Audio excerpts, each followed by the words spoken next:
I'm Elex Michaelson from home. This week, the issue is California's vaccination mess. What is going wrong? Why are some areas so far ahead of others? And how can it be fixed? Plus, the issue is the potential recall of Governor Gavin Newsom.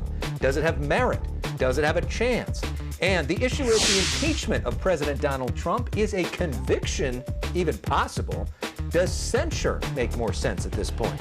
Here to debate it all, attorney Lisa Bloom on the left, talk show host John Kobylt on the right. The issue is In My Sweatpants starts right now.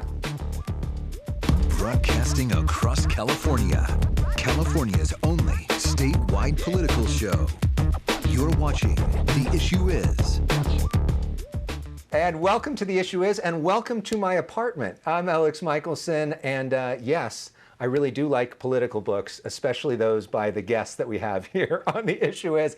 And yes, I am in sweats and in slippers. So why are we doing this? Well, we've got some video. Last week we were broadcasting from Washington, D.C., covering the inauguration. As a result, we're following our state's guidelines to quarantine for 10 days out of an abundance of caution. The good news is I feel fine, tested negative for COVID-19, and hope to be back in the studio again next week.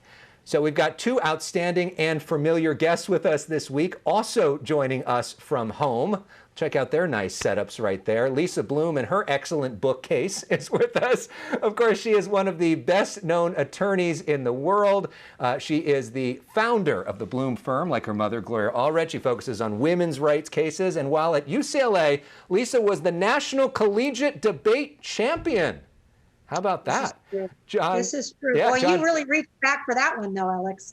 Yeah, well, so that's tough competition for our man, John Kobylt, who is back with us again.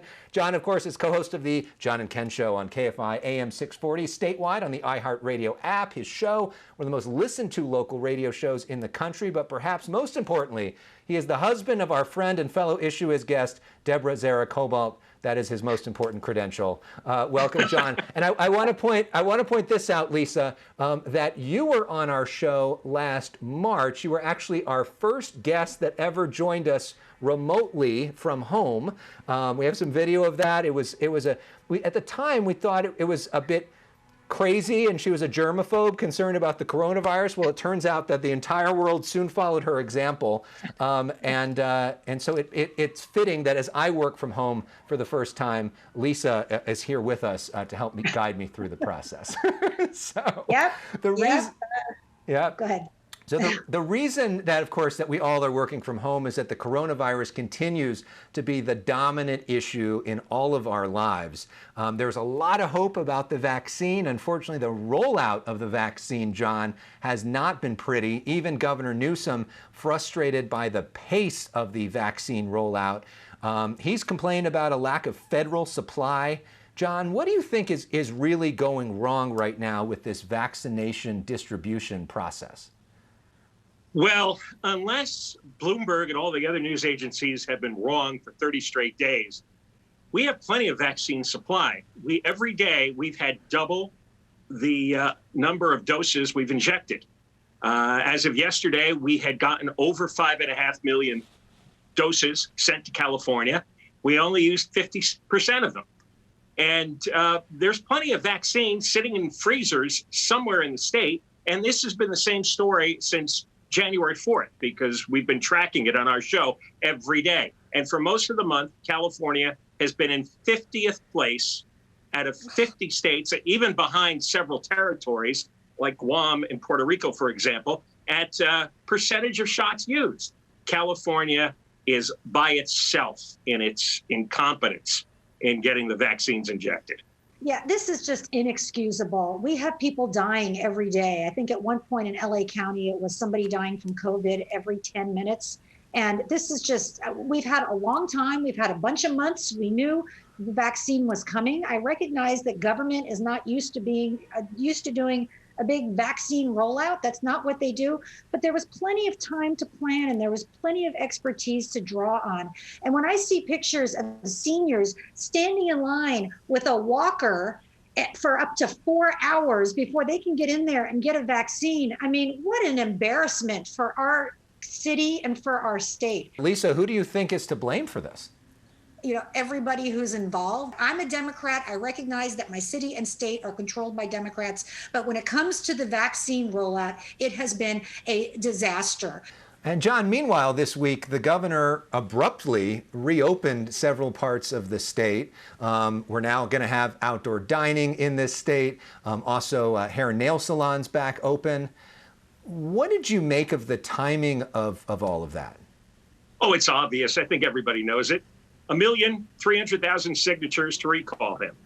Not too far from the goal of verified signatures that they need. That's what it is. And this whole vaccine issue, as an example, and the lockdown open up issue, same thing. Have you seen the vaccination tiers? Does anybody understand them? Did you ever read them line by line? He had 60 people on his advisory board for the vaccine. 60. As soon as I saw that, I knew this was going to be a mess. The suggestion that you made, John, about the recall, I actually asked Governor Newsom about that this week. Here's what he had to say. The critics are saying this online, that this decision today comes amidst a recall campaign, comes amidst lawsuits, and they say that the timing on this is arbitrary and convenient based off of that. I want to give you a chance to respond to people that are saying that. Yeah, it's just complete, utter nonsense. So let's just dispense with that fundamental, foundationally nonsense. So that's Lisa, your thoughts? This one I'm going to defend Governor Newsom on, not on the vaccine rollout. But look, come on. He was elected with 62% of the vote. It was a significant victory. He's not going to be recalled. And he has a very difficult job to do. How are you going to balance saving people's lives and saving people's livelihoods? How are you going to take the science where lockdowns clearly save lives, but they destroy businesses and people are unemployed and then they can't feed their families and they're depressed? That is a very tough decision to make. John? I disagree. His own health director admitted they had no science to close down outdoor dining. He admitted it. You can't preach science and data and then not use science and data. You can't have it both ways. We somehow ended up with, in LA County, the worst outbreak in the nation while having the strictest lockdown. And to top it off, the worst vaccine rollout. That's 0 for 3. That's 3 big whiffs on the issue that most people are going to vote on. What's his defense? Really, he stands there and says this is nonsense? How do you think the average person at home took that answer? It's nonsense. The people who can't go to work, they can't get their unemployment check. That's a whole different issue. Their kids can't go to school. They can't go out to eat anywhere. And they can't get a vaccine. And this guy is saying it's nonsense to consider a recall? Believe me, he just dug himself 3 feet deeper into the hole. Okay, but John, you mean to tell me there's no science that if you're within 6 feet of somebody and they're not wearing a mask, which they can't wear when they're eating, that you're not at a higher risk to contract COVID? Of course, there's a lot of science on that. Yes, you're a little bit safer when you're outside, but the server has to come up close to you. People are walking by. Listen, I haven't sat outside at a restaurant since the beginning of the pandemic because obviously you it's a should. risk. Here, I went to several restaurants. Thanks. No, here's what I found. All the tables were 6 to 8 or 10 feet apart. The servers came up wearing double masks or a mask and a shield. But that's not 100%. And we have the highly contagious variant of the virus. Well, we had here. the lockdown, and what happened? We had the lockdown. It was the day before Thanksgiving. It's exploded for 2 months. So clearly, outdoor dining had nothing to do with the numbers. But Lisa, how do you balance? That still doesn't mean you take away. In New York, Lisa, they did a study in New York. Alex, let me just get this in. They did a study in New York. They found 75% of the cases, you could trace it back to indoor gatherings, family, friend gatherings. 1.4% of the cases went back to restaurants. 1.4%. Right. Everything is a balancing game, Lisa. What do you say to all the folks that own restaurants, that work in restaurants, that their businesses are tied to restaurants? Do we basically just shut down that industry? Well, no, of course not. We should be paying them like other countries are doing while there is a lockdown. Yeah. All right. Well, we got a lot more to the unemployment department. Yeah, and that's, of course, another mess. But still to come, we're going to debate another mess, which is impeachment. We're also going to talk about the Biden administration, and a little bit later, we're even going to be talking about Bridgerton. But as we go to break, a reminder to check out our website, theissueisshow.com. Also send us an email, theissueis@foxtv.com. More with John and with Lisa when we come back.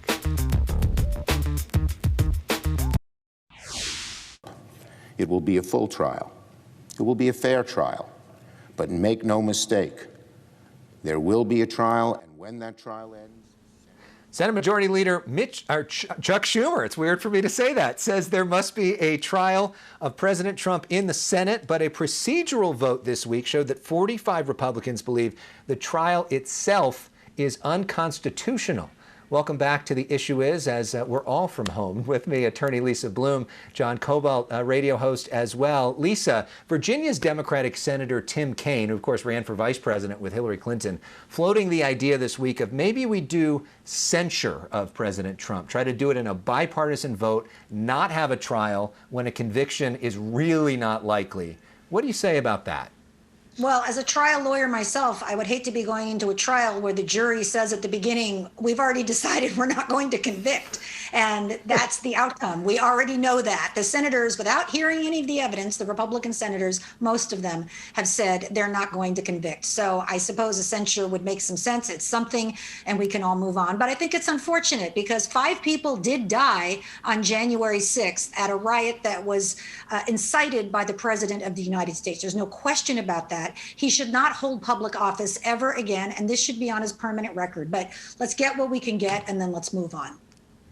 John, what do you think about the need for accountability here? Well, the public has to be on board. And as much as half the country doesn't understand it and doesn't accept it, his approval rating among Republicans is still extraordinarily high, approaching 90%. And that's what the Republican senators are staring at. And I was just reading this morning that Liz Cheney, the congressman from Wyoming, who as a House member voted to impeach, is already 30 points down in a potential primary against an opponent who's already announced. And so every senator and every House member is looking at that and saying, I don't want to play that game. That's the reality. Well, and speaking of that, you know, there was a bit of a rift between Kevin McCarthy of Bakersfield, the House leader, and President Trump. We have a picture of the two of them. This week, Kevin McCarthy going down to Mar-a-Lago, meeting with President Trump. There are the two of them there. Look at that great decoration behind them. John, explain that, if you will, as the conservative on this show. Why is there so much loyalty to President Trump, despite the fact that some on the left would say he just unleashed a mob that tried to get these people killed? Yes, he unleashed a mob against a class that a large percentage of Americans hate more than any other group, and that's politicians. That hasn't gone away. Somebody else will take Trump's place, because every Republican in Washington has seen the playbook now, and maybe it'll be delivered a little softer and sweeter, but they're going to tap the same pressure points that make that crowd go wild. Of course, Lisa, somebody else that may take Trump's place might be Trump. I mean, he has expressed interest of running again. We haven't heard that much from him in the last week, probably the quietest week he's ever had. Where do you think the future of Donald Trump is?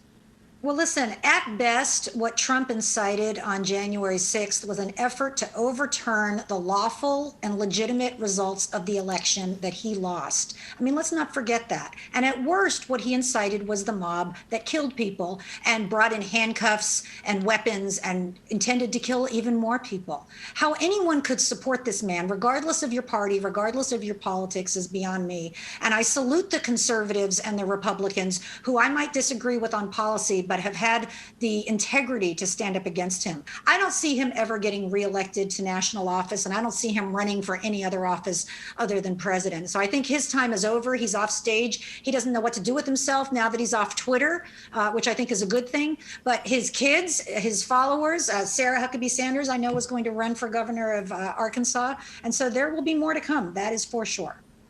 Yeah, all right. Well, we got to take a quick break. We're going to talk about the current president when we come back. Joe Biden, he's been in there for over a week now. How is he doing? He vowed, of course, to be a bipartisan president. Is that working out? What do we make of him so far? We'll have a status update when we come back here on The Issue Is. But today I'm about to sign 2 executive orders, and basically the best way to describe them, to undo the damage Trump has done. Joe Biden signing one of the record number of executive orders he's signed so far in his first days as President of the United States. Let's talk about that and more with radio talk show host John Kobylt. Lisa Bloom, our panel, is back with us. All right, John, you're more on the right. Joe Biden vowed to be a president who would reach out to folks on the right, be a president that was more bipartisan. What do you make of how he's doing so far? One of the first things he does is he stops the Keystone Pipeline construction, which is exactly the type of issue that Trump ignited his campaign with. Destroying jobs, blue-collar people, high-paying jobs tied to our energy independence. So, again, nobody should be surprised come the next election cycle when you see that kind of issue fueling more anger, more revolt.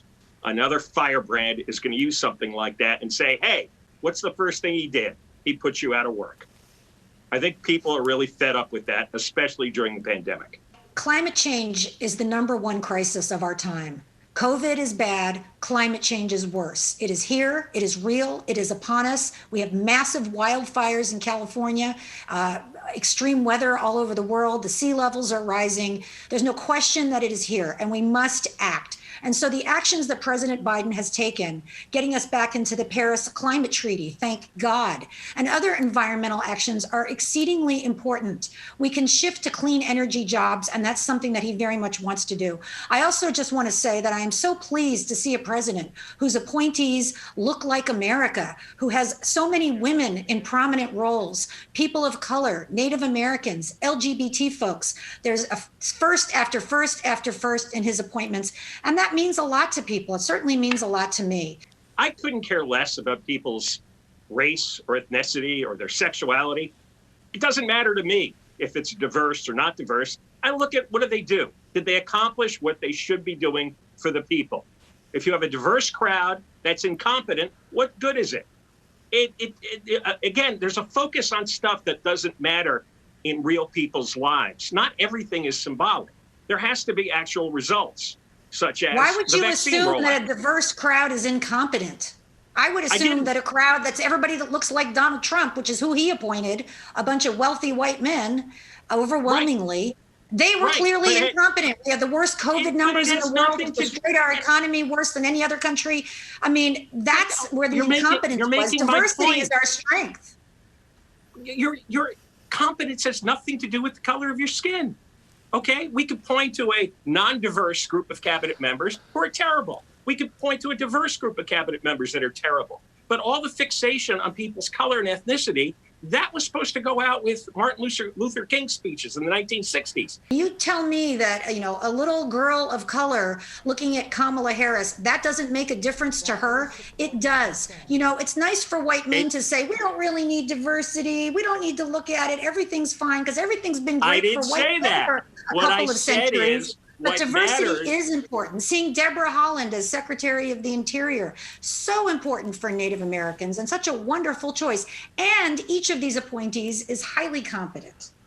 But John, isn't there an argument? What Lisa has only been in office for a week. Yeah, well, John, but is there not an argument, though, that representation matters and that it does make a big difference for young people to be able to see somebody that looks like them in a position of power and prominence? Sure, if they do well. I'm hoping that Biden picked people who do really well at their jobs. Then it'll be a great choice. But to automatically assume that people will do well or do badly based on their race and ethnicity is exactly the opposite of what I remember hearing when I was a kid growing up. All right. Well, we're going to have to leave it there. Up next, we're going to try to find something these two can agree on. I'm really going to work hard at this. Maybe it'll be from the pop culture world. And this week, by the way, Bridgerton did something that has never been done before. We are going to talk about that and what it means for the future of entertainment. Stay with us. More The Issue Is after this. Miss Bridgerton. Oh. Pardon me. Forgive me. This week, the Shonda Rhimes-produced Netflix show Bridgerton made history. Netflix says 82 million people watched the show, making it the most watched original program in Netflix history. That is mind-blowing. All right, welcome back. We've got Lisa Bloom on the left, John Kobylt on the right. All show we've debated, but I'm hoping to find some areas of agreement here. Lisa, what are you binging? What are you loving these days? You know, I'm so confused because my husband wants to watch Bridgerton, and this is a period piece about British aristocrats getting married, and he wants to watch it, and I don't, so I'm so confused. I have loved the Bee Gees documentary, How Can You Mend a Broken Heart?